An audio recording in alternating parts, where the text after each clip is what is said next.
बड़ी गलती है। हम चाहते हैं मुल्क में रिफॉर्म आए, मुल्क में तरक्की हो। जो भी हुकूमत आएगी कहूँगा आर्मी चीफ्स को बनाए जो सीनियर हो। इलेक्शन कमीशन उस वक्त मुतनाज़ हो चुका है और चीफ इलेक्शन कमिश्नर साफ और शफाफ इलेक्शन नहीं करवा सकता। इलेक्शन कमीशन के 8 फैसले अदालतों ने मुस्तरद किए। प्रोग्राम नेशनल डिबेट में गुफ्तगू करते हुए उन्होंने मजीद ये कहा कि क्या जमहूरी मुल्क में 60% काबीना जमानत पर होती है? ये लोग मनी लॉन्ड्रिंग की खोख में पैदा हुए हैं। इन लोगों ने आप तवक्को कर सकते हैं कि बहुत चालें चली हैं।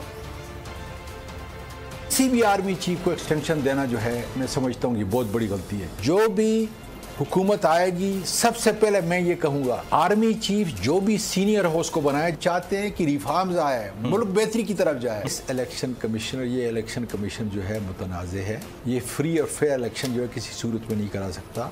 8 ऐसे आर्डर पास किए हैं जो सेट असाइड हुए हैं हायर कोर्ट के अंदर। क्या जमहूरी मुल्क 60 जमानत पे लोग ये मनी लॉन्ड्रिंग की खोख से पैदा हुए हैं, उससे आप ये तवक्को कर सकते हैं कि ये मुल्क चलेगा?